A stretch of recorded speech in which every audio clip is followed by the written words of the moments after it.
What up, world? Welcome to an episode of the BrandonJaneauShow. As you know, I am Brandon Janeau, and like always, all podcast platforms everywhere. BrandonJaneauShow, social media platforms, Instagram, Threads, Brandon Janeau, uh, Facebook, The BrandonJaneauShow, and on TikTok, BrandonJaneauShow. Uh, YouTube channel, BrandonJaneauShow. You go subscribe, comment. I do comment back. You guys like all the episodes have been out, man. This whole year we're winding it down. I got a bunch of freaking episodes still to come. Got to record them. They're not coming.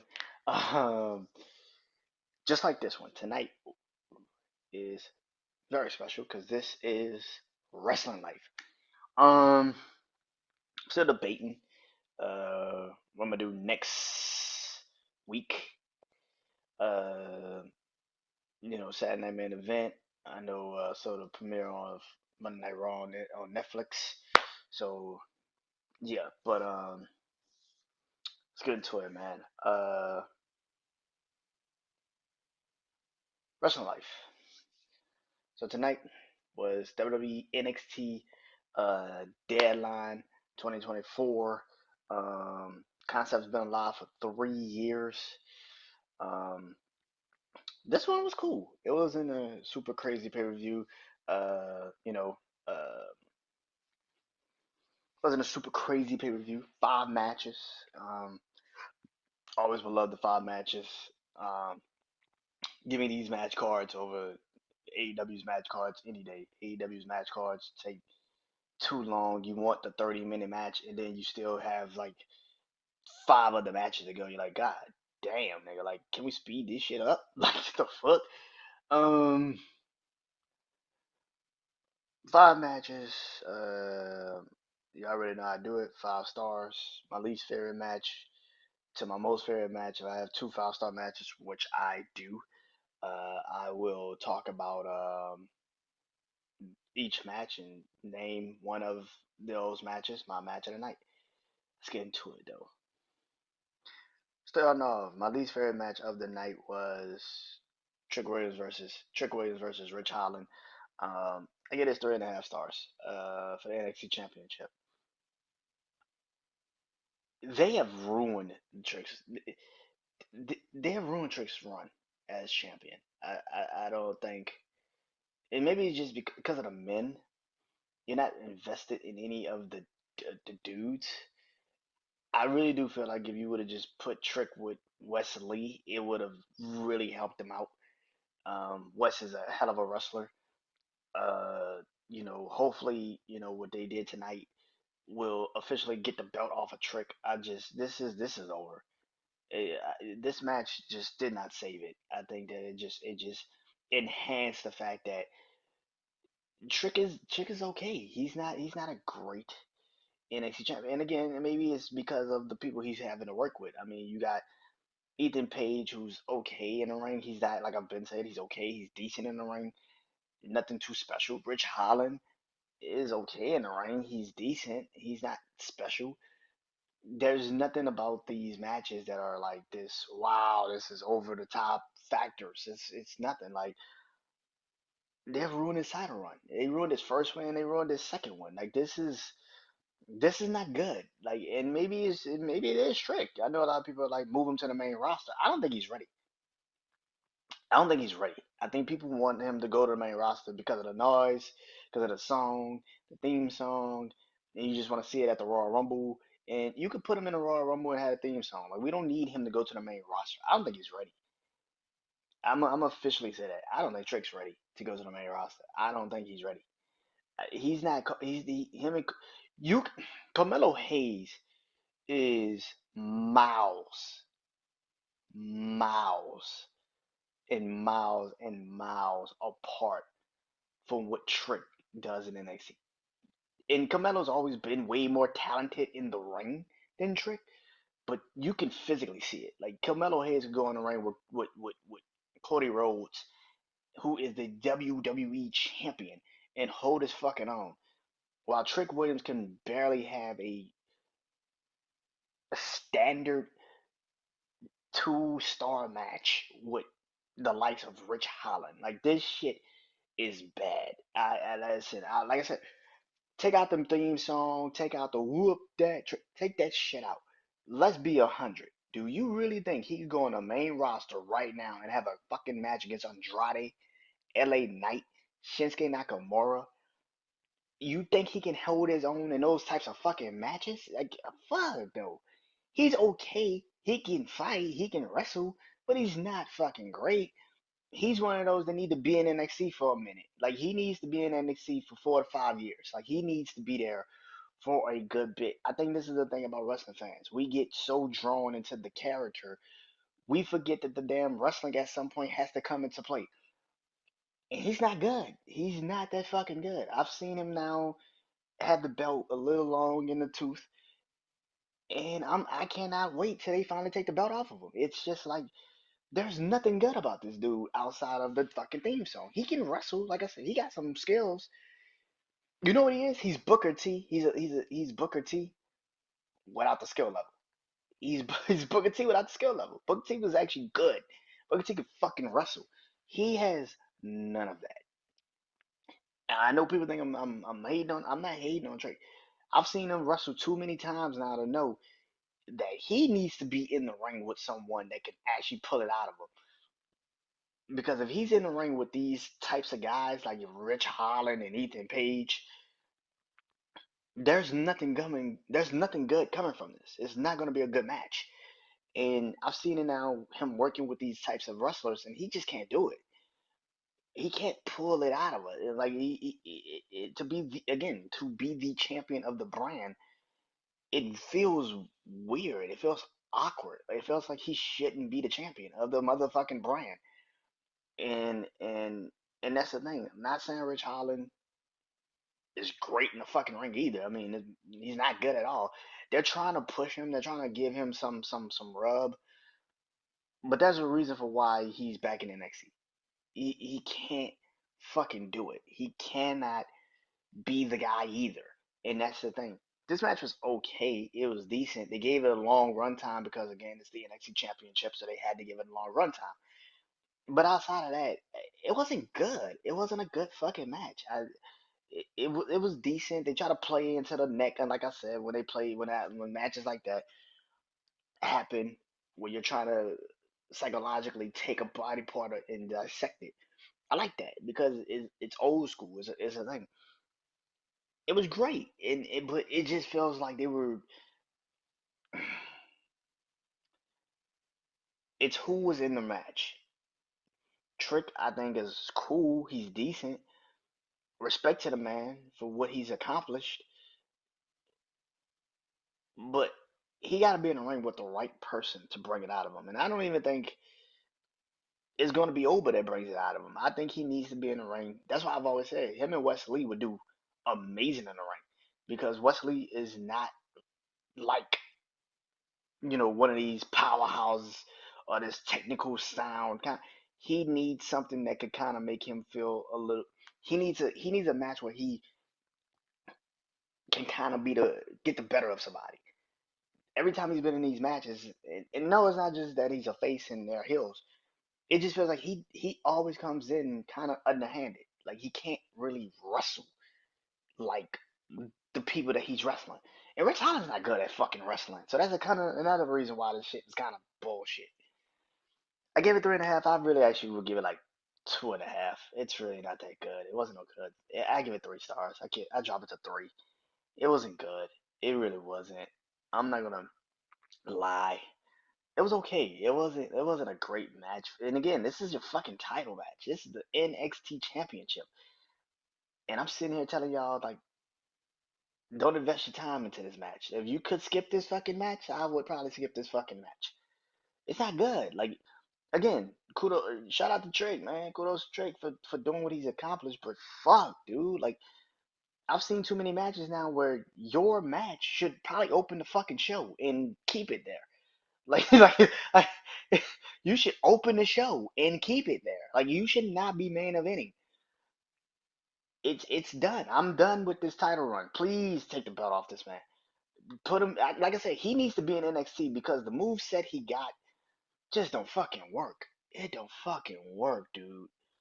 Oh, good God Almighty! But 3 stars, 3 stars.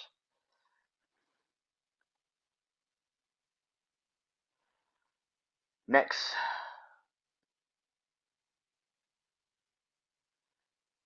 I gave this match 4 stars, and that is Lola Vice versus Jada Parker, the NXT Underground match. I love the setup of this match. Jada Tuesday with the promo. I love it all. Um, we all knew Lola was gonna win this match because they want to give it a trilogy. I don't know when you're gonna do a trilogy. God Almighty, please not stand and deliver. Have it at New Year's Eve. I guess you could do it at New Year's Evil. It would make more sense if you did it at New Year's Evil. Um, but and that's gonna be in LA. So yeah. And make it for the winner wins this match goes against the North American champion, women's North American champion. Why not? The picture is a little bit too crowded for them to fight the fucking real NXT women's champion. So why not have them two fight again and have the stipulation be if you win this match, you will be the NXT. Now I think they're gonna actually have them fight in a steel cage match. I think that's clearly where the fuck this direction is going. They've had now what a street fight and they've now had a underground match. Do y'all think of any other thing? Yeah, you ain't never had a singles match between them two, and that's the way it's been. It's been stipulation. So if that is the case, make a steel cage match and let's move it the fuck along. Have it open up New Year's Evil and let's keep it pushing, baby. I thought the match was cool. I thought it was a cool match. Like I said, love both of these women. Um, Jada's a fucking star. I think Jada is a super fucking star. I think Lola is really good at what she does. I don't think she's I don't know what Lola's gonna be when she finally does make it to the main roster, if she makes it to the main roster anytime soon. But Jada can hold on the main roster. Why? Is because she can do promos. Lola still kind of sounds like she's still trying to work it through. Jada feels like, nah, I can do this shit, and she can wrestle. It's not like she can't wrestle. She can fucking wrestle.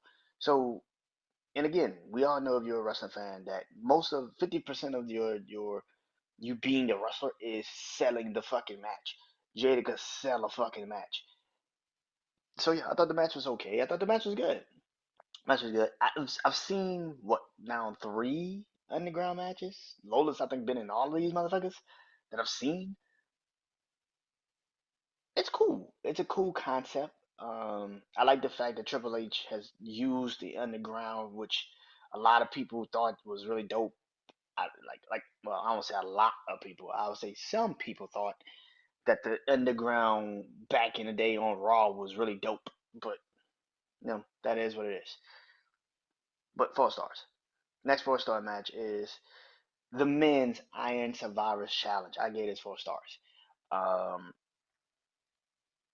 I love the fact that they started off with Javon Evans and Wesley. Get the two, get the two bouncy motherfuckers out the ring. Get them out there first. I love the idea that they also, Eddie Thorpe didn't even make it to the pay per view. He got injured, he got taken out at the end of NXT, and he didn't make it to the pay per view. Awesome. I don't think he needed to be in the match to begin with. Um, I love the fact that they played it off as we don't know who's going to be in it, and then at the end of the show, at the end of the kickoff show, they was like, "Oh, Ava just said she's going to put somebody in the she found the fifth person." Okay, cool. But the men's Iron Survivor Challenge was cool. It wasn't too crazy. Nathan Frazier got fucked up in this match, which will play very much into what I'm about to say next. But this match was awesome. It was cool. Um, like I said, Wesley and Javon Evans started it. Then Nathan Frazier came out. Then the pace kind of, and that was the quick pace of the match was do do do do. And then once Ethan Page got in the ring, it kind of slowed down. It kind of started to become very, you know, the match became very very about preserving your energy, which was pretty smart because they kept trying to sell that as you got 3 people that are very quick, very fast, trying to always run, trying to always, you know, they're always trying to hit the move, trying to hit the big move, trying to hit the flashy move. But this match is about pace, it's about finesse, it's about trying to survive to get these pinfalls, and then after that, You can do whatever the fuck you want to do. You can cruise the next couple of minutes as long as you just don't give up the pinfall, which is very intriguing. Like I said, those first four men, Ethan Page, Nathan Frazier, Wesley, Javon Evans, was great. But let's be real. We all knew who the fuck should have been in this match, and who the fuck won this match was exactly who the fuck needed to win this match. And that is Obafemi. Obafemi was the fifth man. He replaced Eddie Thorpe as the fifth man. Yes, the fuck yes. Make that happen. The man wins the Iron Survivor Challenge. He needed to. Like I have said, I don't know if Trick, I don't know if Obafemi can take the belt and make it better. I do not know. What I do know is he's better than Trick. What I do know is he's better than Trick. And again, I don't know how you move this. I don't know how you do this. I do know this. If I was them, I would have Obafemi win the belt at New Year's Eve, at New Year's Evil, and then you can have Vengeance. Yeah, I think Vengeance coming up in February. Have them fight at Vengeance. Oba keeps the belt, and then maybe at some point Wesley gets another chance, and Wesley goes up against Obafemi. That's how I would do it. Maybe that's me. Maybe Nathan Frazier if they drop the tag team titles at some point. Maybe Nathan Frazier and Obafemi. That would be a dope match. I would actually think that'd be a really dope match. Wesley, Obafemi, Wesley, Nathan Frazier. That's Lee, Nathan Frazier, Wesley, Nathan Frazier, and Axiom in a fatal four way. Edge stand and deliver. Fucking right. Let's have that happen. I think it's too soon to go back to Tony D'Angelo. If Tony D'Angelo somehow drops the North American Championship, I think it's a little bit too soon to go back to him. But if you wanted to, I can easily understand if you did. I don't know, Clint Dempsey. That's people on the main roster you can use that you just don't use. But yeah, Oba should have won. I'm happy he won. Let's see what happens. Got two five-star matches.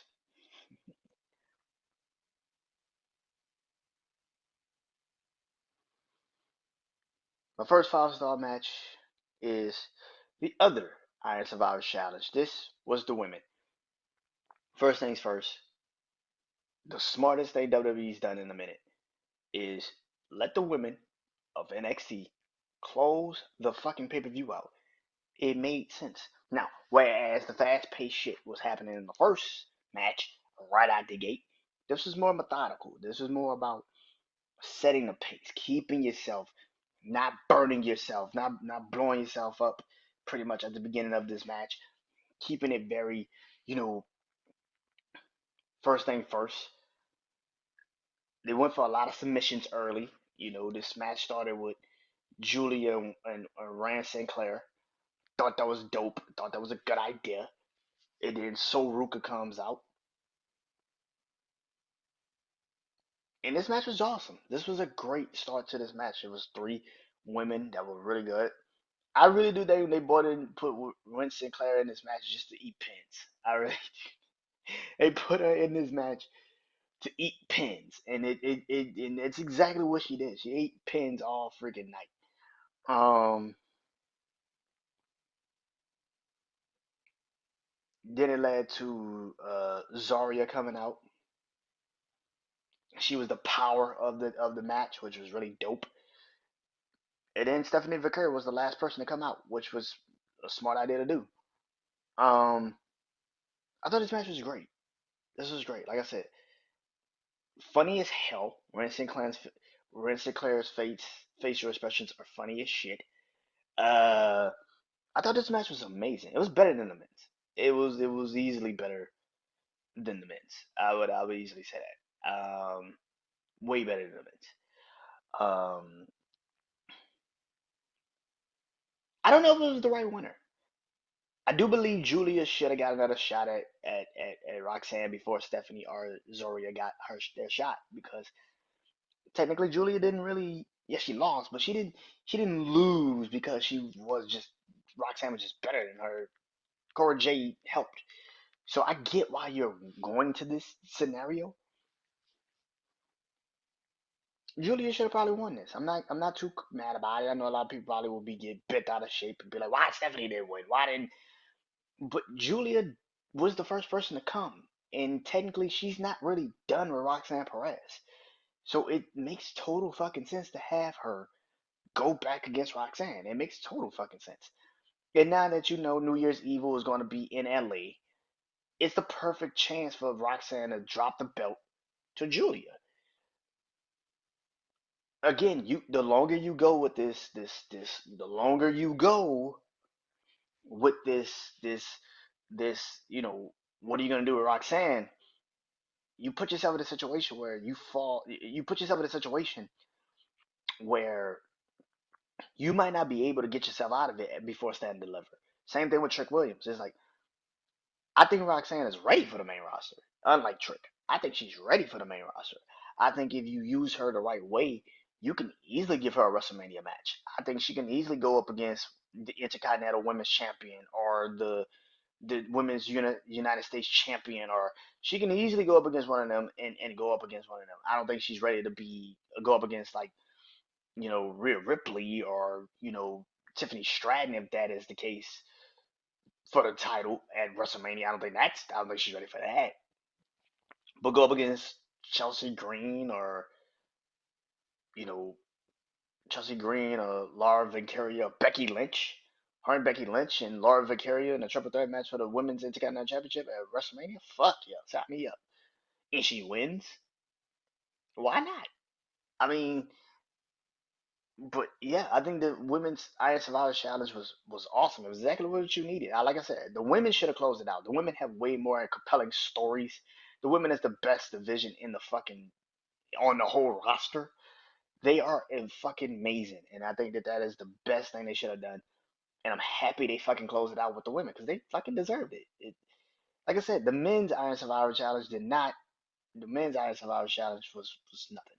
It was okay. And up until Obafemi came out, they kept trying to give it to Ethan Page. I'm like, you cannot give this fucking crown back to Ethan Page. Oh my god, if this happens a fucking again, I'm happy it went the way it went. I'm happy that the women got to close out the night. The ending was so fucking rapid. It was crazy.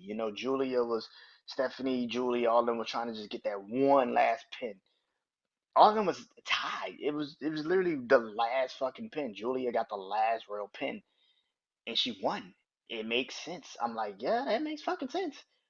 I'm shocked she took a pin tonight. I'm gonna be honest. I thought Julia would not eat a pin, but they kept Stephanie looking strong, which is pretty fucking interesting.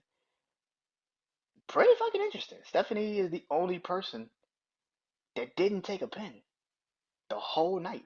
Julia took a pin from Zarya. Zarya took a pin from Julia. Uh, Soruka took a pin for Win Sinclair. Win Sinclair took all of their pins. Like, Win Sinclair took everybody's pin except except uh except Zarya's.